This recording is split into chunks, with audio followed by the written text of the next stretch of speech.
everyone. Welcome to Kickass Conversations with Louise and Kim. It is Friday, December 9th.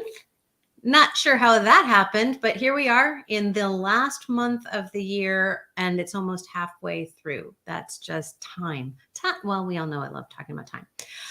We are joined this week by G, who is in sunny Florida, and those of us up here in the Great White North. Well, one of us is in the Great White North, and the other is in that same country, and it's not as white or as cold. So thank you for that. We are getting started today like we do every week. Tell us what you're celebrating this week. Louise, do you want to go first? This week I am just celebrating today, celebrating a tough, long week. And I got through it. No blood, no broken bones. Like I'm feeling like a little, victorious, I think. Like I just ran a marathon and I'm crossing the finish line. So I don't want every week to be like that, but I'm going to celebrate my finish line this week. So how about you, G? What are you celebrating this week? I am celebrating this week my family. We launched a food truck this week, brand new food truck. And, we've just been excited for this and working hard for this. And, we've met a lot of people this week. And I'd also actually like to celebrate them because they're supporting, a local family business. And it's been a lot of fun this week. So I'd love to celebrate that and celebrate you guys too. It's very nice to meet you. Well, we're celebrating having you here too. That's so wonderful. How exciting to kick something off new like that. That's awesome. And thinking of food trucks in December, like living somewhere. I mean, I was in Arizona for 15 years. So I remember living somewhere where we could in December have food trucks still. And it sounds glorious. What kind of food truck is it? So we are serving Persian American fusion. So it's called Feasts of Persia. My husband's Persian, and we've combined the delicious, Persian kebab flavors with American favorites, burgers, wings, steak bite sandwiches. So it's really, really good. And it's nice to, Simon Sinek says there's no business ventures, there's always business adventures.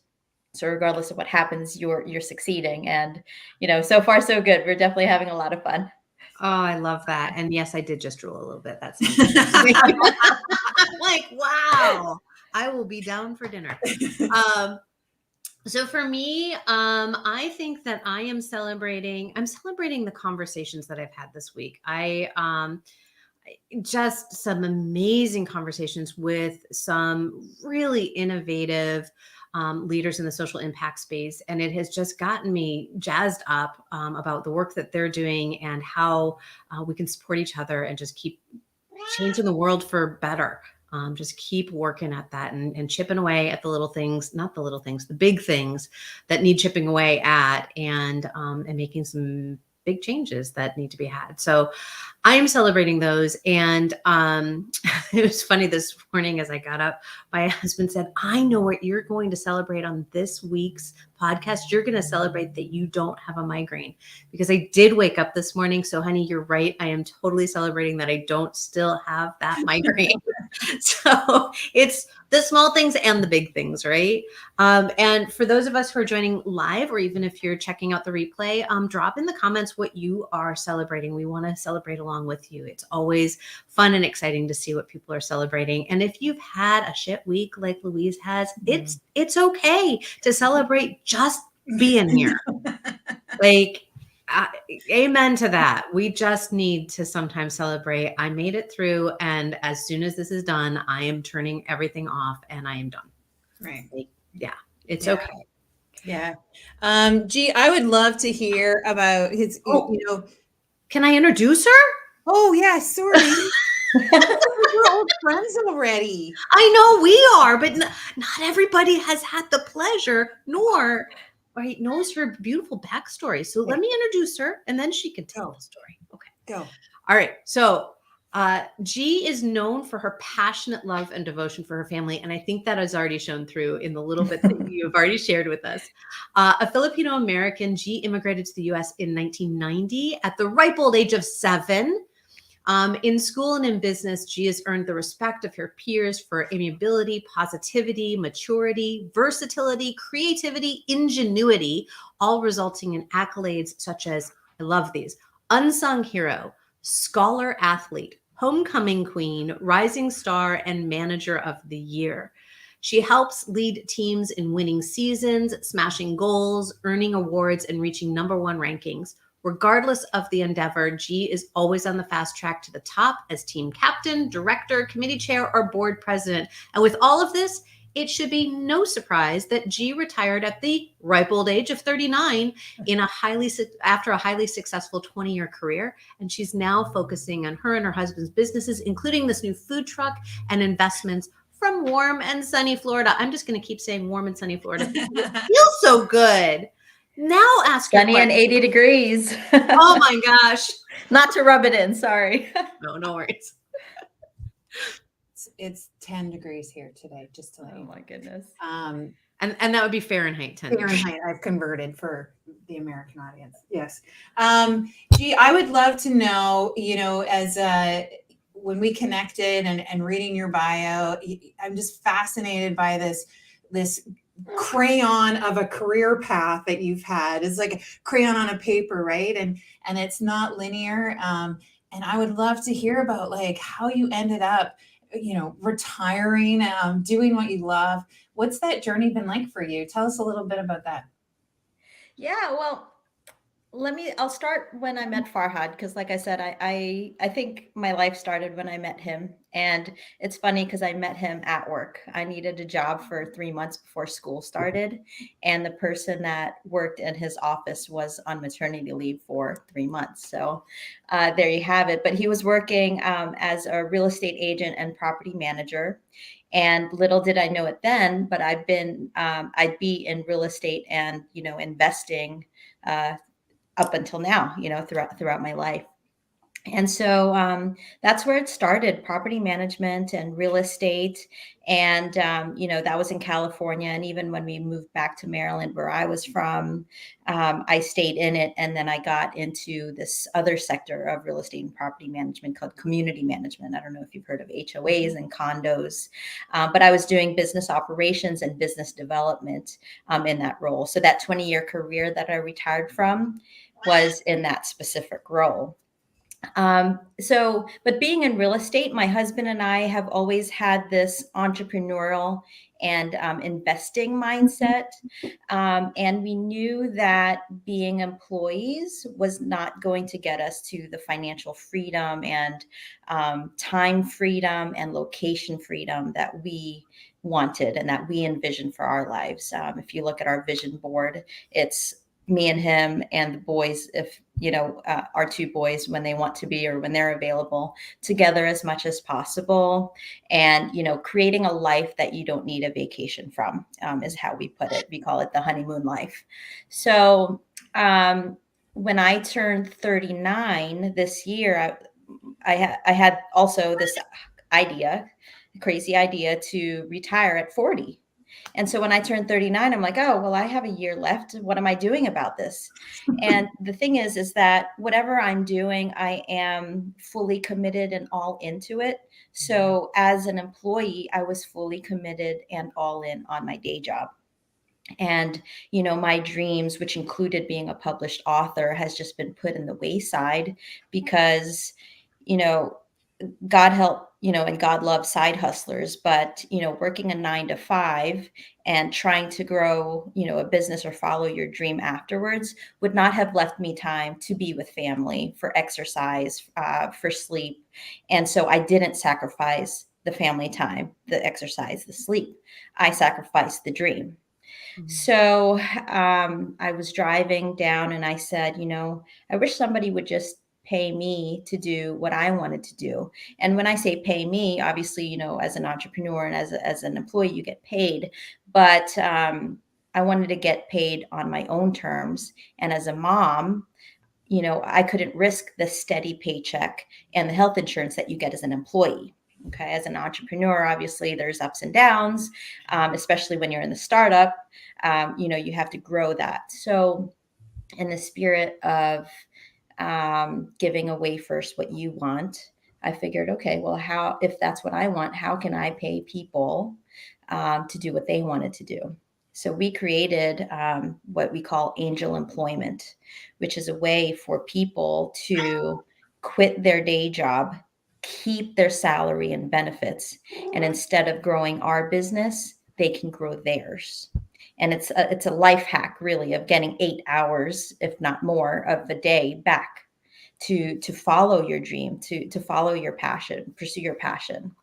And so with that idea, I used it on myself, and I retired. And the biggest response from people wasn't, oh, I wish I had the money to do that, or, I wish I knew what I wanted to do if I retired. The biggest response was, man, I wish I could write a book one day, or I wish I could pursue my passion of being, opening up a bakery one day. It was this longing that the response was this longing and unfulfillment. So it gave me this sense of urgency and responsibility to take what I was doing and see if I could help others do the same. So that, that dream of being a published author that I talked about, that I put aside, I said, well, why don't I write about angel employment? My first book be about this new concept, so people could learn about it and know that there's this new resource that can help them live now, as opposed to pushing everything off to later. So sorry for the long-winded, but so now, now I'm a published author 4 months after I retired, because I was focusing at least 8 hours a day now on my book, as opposed to some authors where, I talk to a lot of publishing consultants, and that, they say it's going to take a year or two to, get everything that you need to do and, publish a successful book. I did it in 4 months because I had the time, the focus, the energy to do it. And then now I am with my husband and my boys launching this food truck and just, keeping the adventure going. That's awesome. That's awesome. I love So that. I'm curious, because in today's topic of empowering others, that's what we're talking about today. With this idea of angel employment, it sounds like it goes very much hand in hand. Like, how do you empower others to live the life that they want to live and to have the income that they're looking for? Like, how does that all tie together in your mind? Yeah, well, so I talked to you guys about it. I have this thing called my favorite F words. Mhm. And when I hear empowering others, I hear a few of those F words. It's faith, it's freedom, and fulfillment. So first, faith. With angel employment, when we're talking to people, we're explaining to them, look, you have the work ethic, you have the creativity, all the creativity and hard work that you're putting into your day job. You're building a business already, just not yours. And then you're not reaping the benefits of being an entrepreneur, as far as being paid last, right? How much money is taken away from your paycheck before you even get paid? So have faith in yourself, in that creativity, in that hard work. And when as far as angel employment goes, we're empowering you to build your own business. And so it's a two-way street. We have faith in you, but you got to have faith in yourself too. And part of that faith is having a faith in your plan, having faith in God and the universe, and having faith in other people. I think sometimes we tend to forget that most people are good, and transitioning from an employee to an entrepreneur is scary sometimes, because sometimes you could feel like you're all alone. But there are so many people out there that are looking to help others. I mean, look at you, Kim. Look at you, Louise. This show is to help others, and there's so many resources out there that people can turn to and have faith in. That there's support out there to help you succeed. And then freedom. When you're empowering others, and in our case, we're empowering others to fulfill their dreams and pursue their passions, you're doing it on your own terms. So as much as we're an employer, during that transition period, the goal is for you to become 100% your own boss, to grow your profits, not just to cover your salary, but to cover the return on the investment that we're looking to make. And so, when you dream, and I say this all the time, when people wake up to their dreams, it's not going to be working for someone else.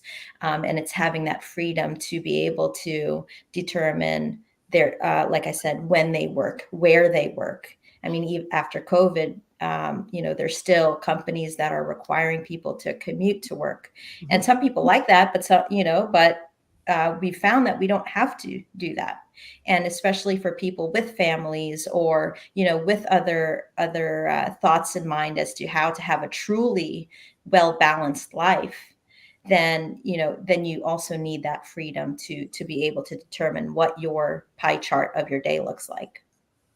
Yeah. And then, of course, with all of that, it's really to pursue your passion, follow your dreams, comes the fulfillment. So yeah, absolutely. Louise, was there something? I cut you off, and I apologize for that. No, not at all. Even we think about, my space is dealing with pivoters, right? Like, so folks who are at that place, right, where you were, G, and it's like, how do I make this next step, right, the most fulfilling step? How am I bringing more energy, more joy, more fun, more freedom, like all of those things that are important to me? How do I bring that into my life? And even if, you're not cut from that entrepreneurial cloth, that doesn't mean those questions aren't still valid. When you transition into a new role, or you're looking at who is deserving of my gifts? That's what I like to say, because you are giving up your time, your energy, and it's an exchange for sure when you work for someone else. But when you're not connected with that organization and they don't support you, right? It's that belief that you talked about, that faith, right? The freedom that you need, whatever that looks like. Maybe your freedom comes from a 3-week holiday, and you get to go back to work and it feels really good because you have that security. Like, there's all of these things, but if you don't know what they are for yourself, then you just kind of like bump along. And regardless of what you do, you're not going to be fulfilled.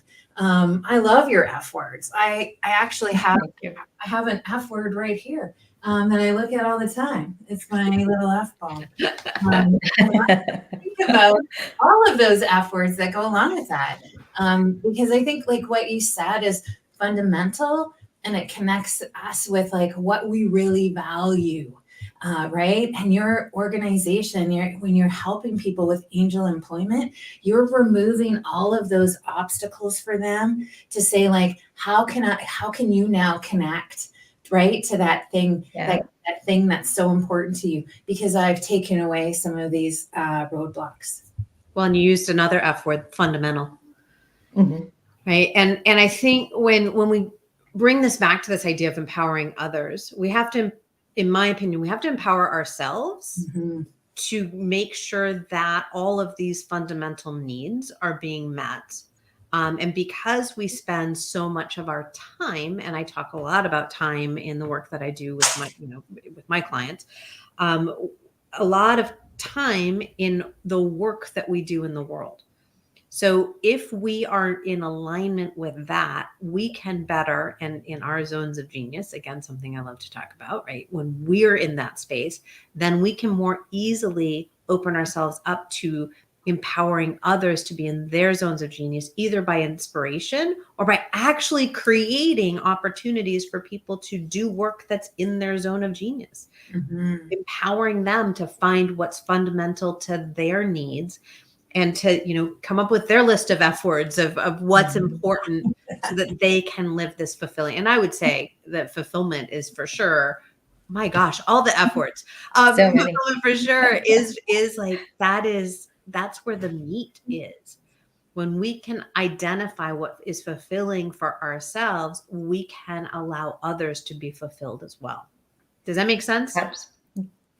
Perfect sense. As far you talked about fundamental needs, and a lot of people are working just to cover their living expenses.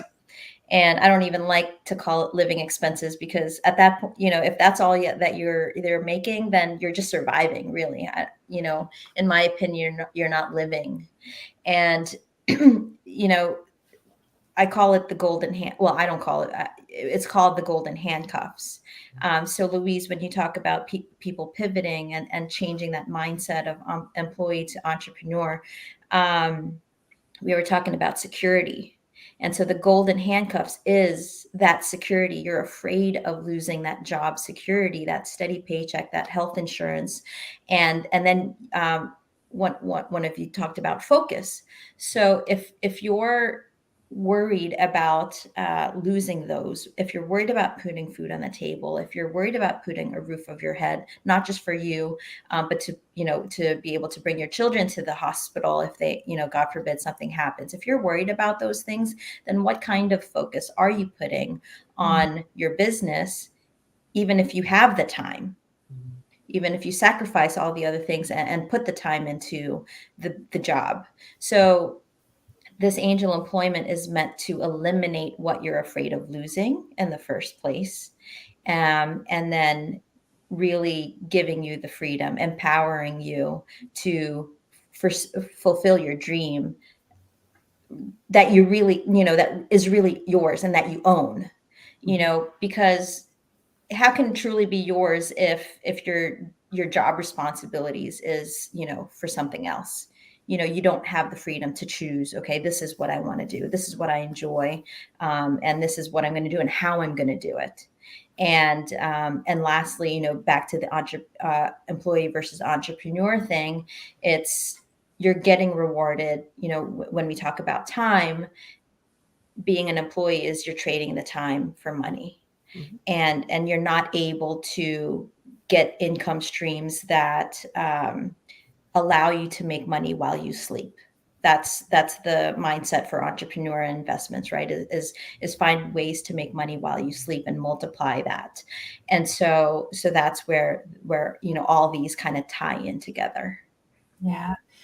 You said something like that's so important there too, is this idea of job security. Like there is it's a myth. It always has been.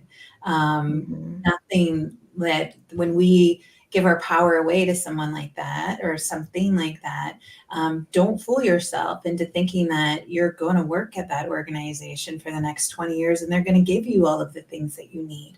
Like, don't give your power away, right? Keep that power to yourself, making sure that you're on the path that you want to be on. And I think that's perfect for empowering others. It's like empowering yourself too. You're taking the control back. Absolutely. Yeah. Right. And that undervaluing your time too. We can get stuck there big time. Yeah. I'd love to flip it around for just a little bit and think about, because we're talking a lot about empowering ourselves and coming into that place of knowing what we need and then speaking up for it or taking action on that. I'm curious from a leadership perspective, right? As business owners with team members, with clients that we work with, or leaders within organizations when we were in corporate, how do we best empower others using this lens of how we know we want to take ownership over our own lives? So it's almost like, how do we empower others to own their own lives in this way?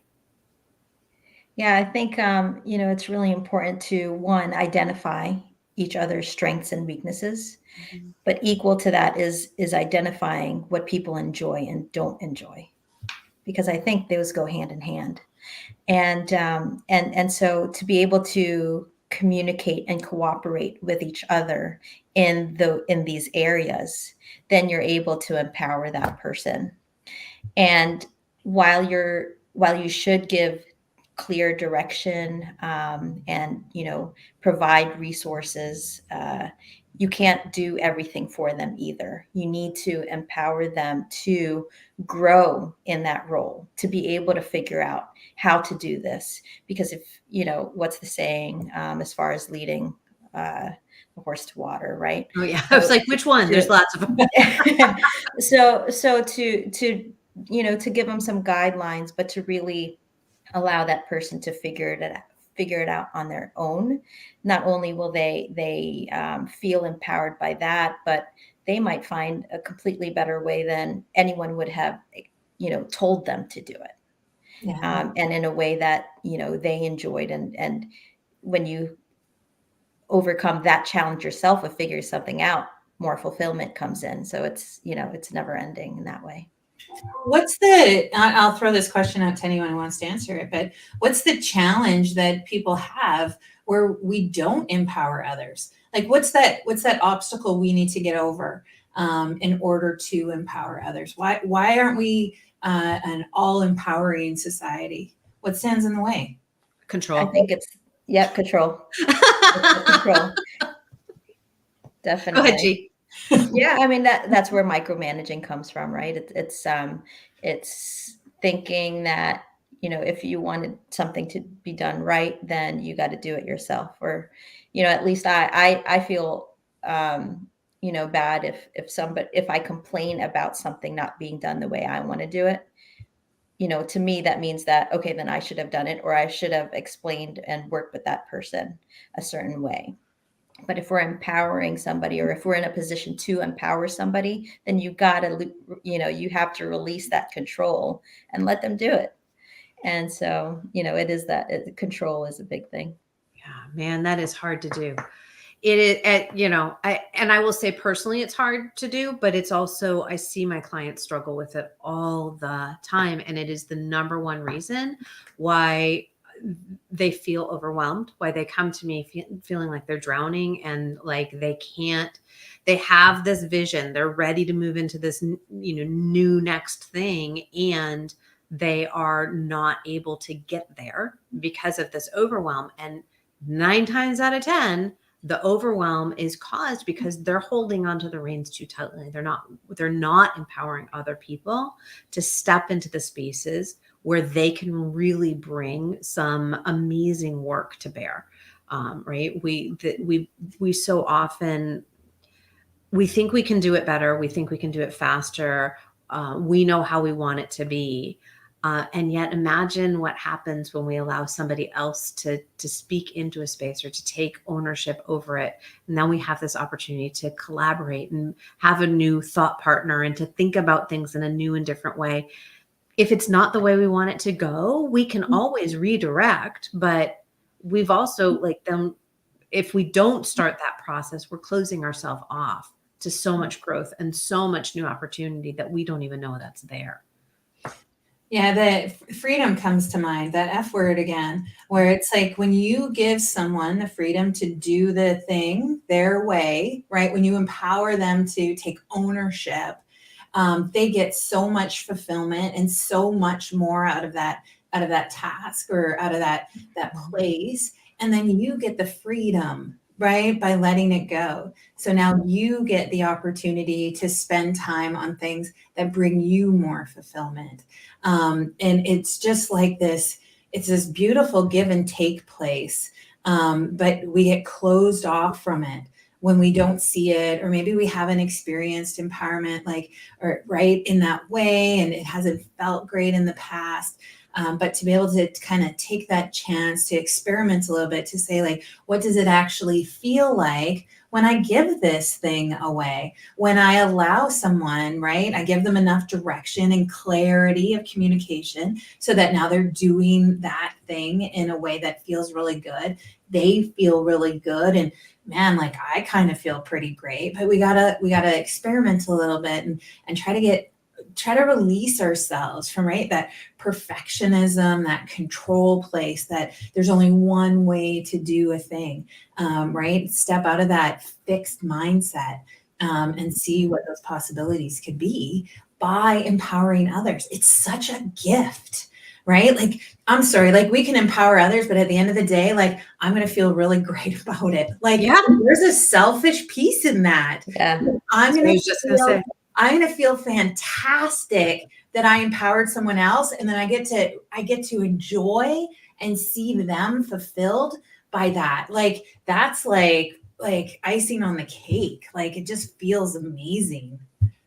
I think the fear is that we're going to, and I can speak from my own personal experience with this. The fear is that I'm going to feel less than, that I'm going to feel like I'm not needed, I'm not wanted. Why am I even here? Why bother?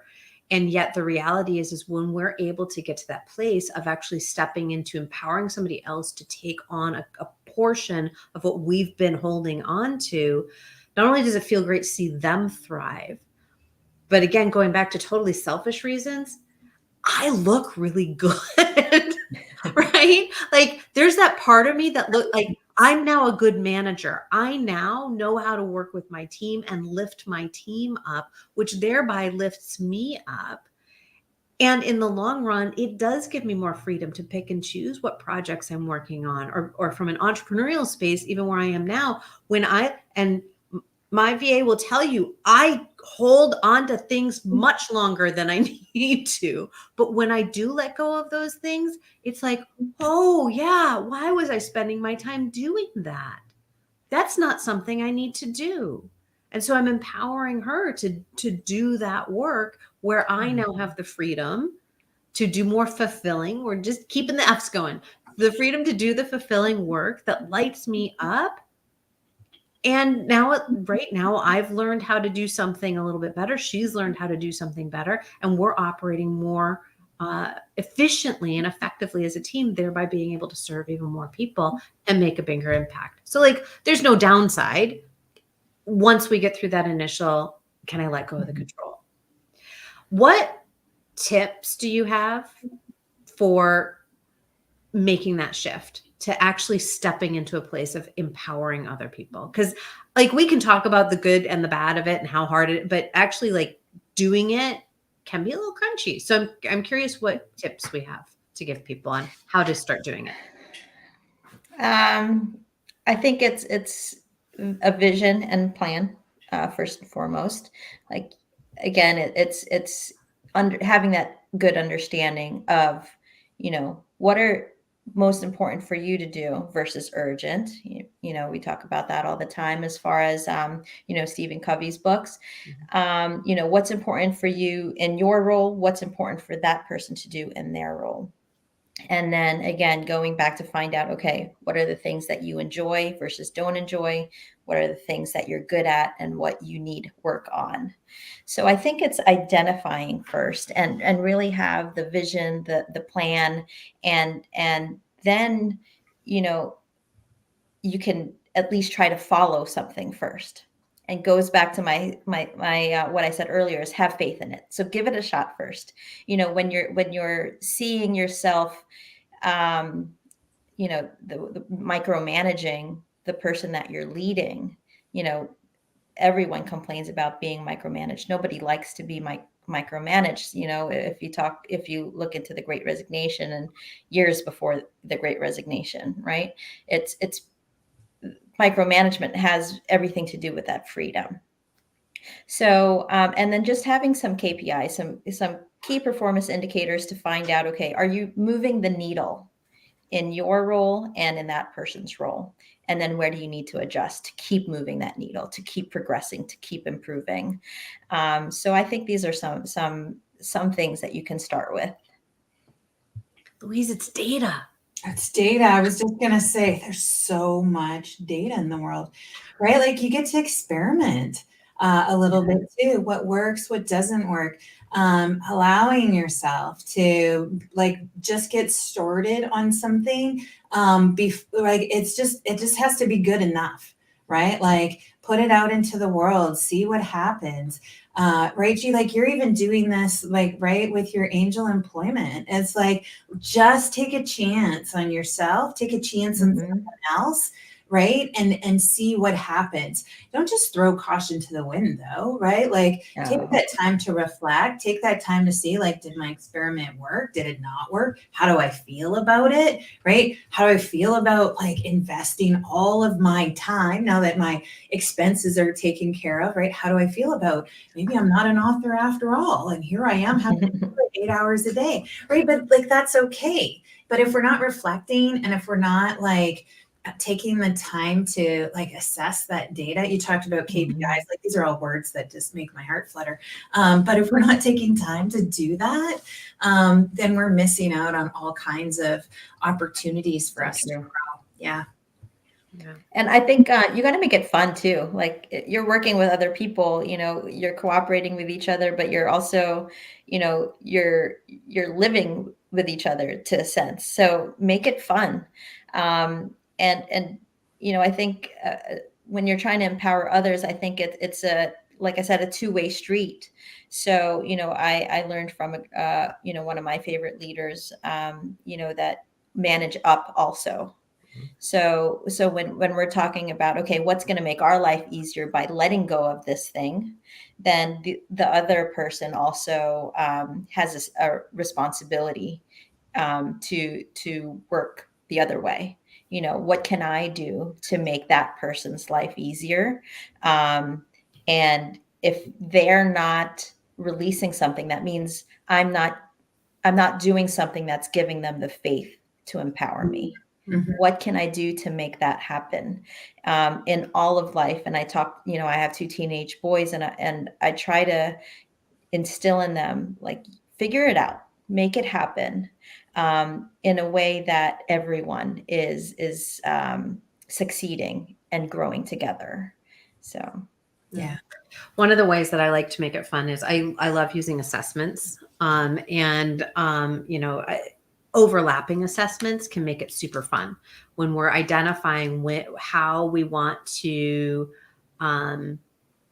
potentially even flatten, right? We very often think about the only way that we can delegate is delegate down, but we can actually delegate across as well, and to kind of flatten those structures a little bit more. Utilizing assessments really helps learn how people like to be empowered, and you learn how to, like, what to give to them that feels fulfilling or empowering to them. So just because somebody's good at a certain task doesn't mean that they're going to feel empowered when you're like, hey, take this on, because they're going to feel like, well, that poop just rolled downhill and now it's in my lap and I don't really want that. Versus a true empowerment of inviting them to the table, inviting them to be part of the conversation as appropriate as possible. And even stretching as a leader, stretching the way you think about who is appropriate to have at the table and at what time, right? At certain times, you can't have every employee at the table when you're making decisions, but you can have opportunities for them to have feedback and input all along the way. So they do feel like I make a difference here. And when they feel like they make a difference, they're going to show up differently. And that ownership, right, going back to what we were talking about at the beginning about that ownership of empowering ourselves, they're going to feel empowered by the organization, thereby turning around and empowering themselves to become more effective, more efficient, more productive, and doing the innovative work that we need everybody to be doing across the board. And somebody, as far as to feel fulfilled, they need to know that they were able to get the job done. Mm-hmm. So how do you communicate that you were happy with them? Part of communicating that you were happy with what they did is not going back to the micromanaging, and to pulling back the reins as far as the control goes. So communicate when you're happy and give real rewards.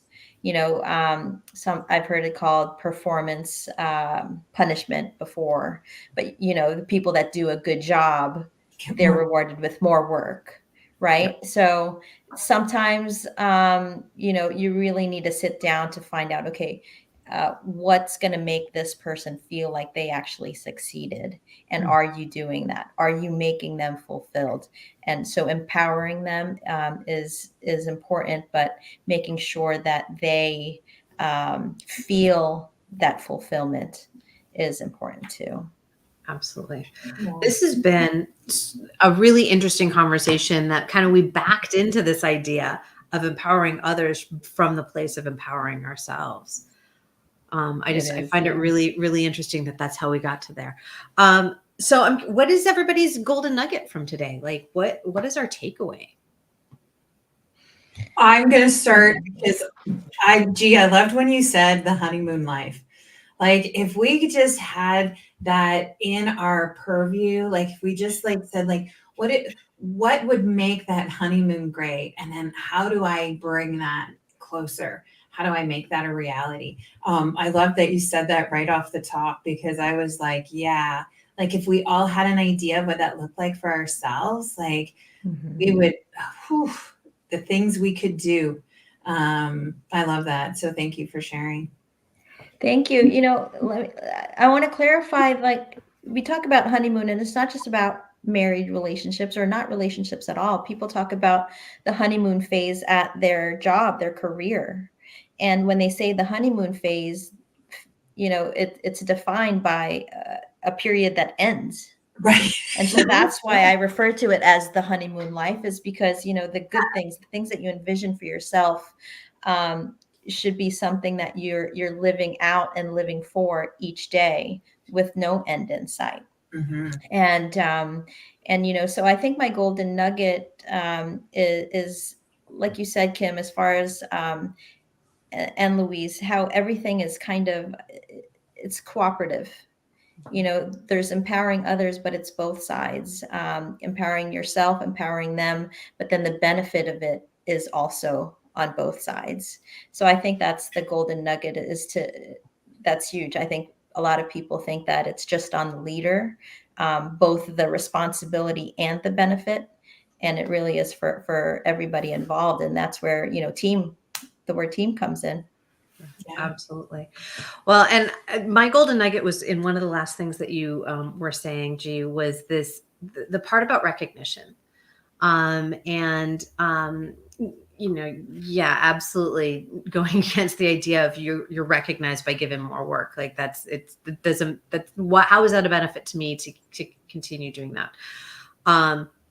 But this idea of true recognition and not thinking of it in terms of a reward, but being creative about how we recognize people is completely a component of empowerment. I mean, think about just the kindness from a leader, whether it's your boss or somebody in a committee meeting or on a board of directors. If somebody just goes and has a little kindness with you and acknowledges, right, truly recognizes you and what you're giving, that's empowering, right? That place of recognition is like, whoa, you see me, you see what I'm bringing to the table, you recognize that I have value here.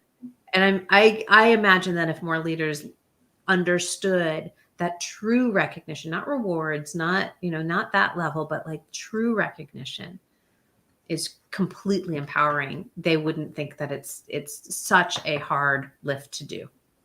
It's my opinion. Anyway. I love that.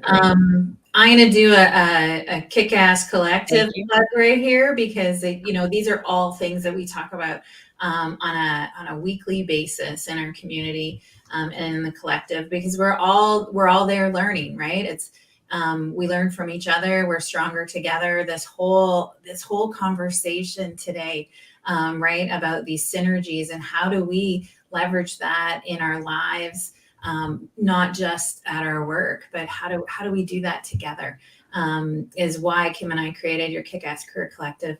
And so these are all these are the things. This is why we're here. And so check it out at yourkickasscareer.com.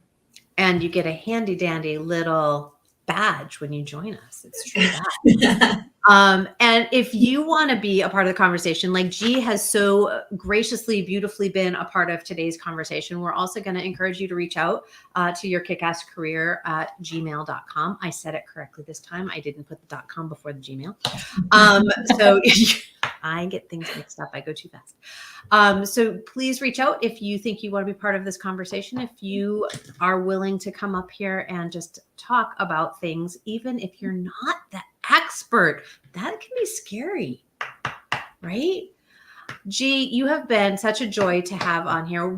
Tell us all the places we can find you and what you have coming up and where we can find the food truck, for goodness sake. Oh, so let's start with the food truck. That's I know you can't even see my shirt, but I'm dressed to head over there after we wrap up here. But Feast of Persia is the food truck. It's Persian American fusion food. It's combining the delicious Persian kebab flavors with American favorites: hamburgers, wings, sandwiches, steak bites. So thank you. So you can find us on Facebook, but just by going to feastofpersia.com. But for angel employment, I really think that it's something that could really transition and transform your life. Dayhustle.com. And you can find all the ways to connect with me there and find the book. We wrote a book about it to answer any of your questions. And the book is called Oh no, the book is called Day Hustle. It is. Did you see it was on her shelf? I yes. did. Gee. Oh, all right. Well, hopefully G will come back in. And if not, because we're getting ready to wrap up here, please check out G. Oh, there she is. Wait, device is not connected. We're waiting. There she is. Bop. There you go. What timing? Oh my gosh. I have no idea what happened, but I don't know where I left off either. Dayhustle.com. Excellent. There you go. We said buy the book. It's on your shelf. Yes, that's it. Thank you so much. It's such a pleasure today to have this kick-ass conversation with you and to get to know you a little bit more, to know what kind of amazing work you're putting out into the world. It warms my heart, even here in Winnipeg. Oh, it was my pleasure, ladies. Thank you so much, G. And thanks everyone for joining us live and on the replay. And go have yourself some kick-ass conversations. They're fun. Take care, everyone. Okay. Bye for now.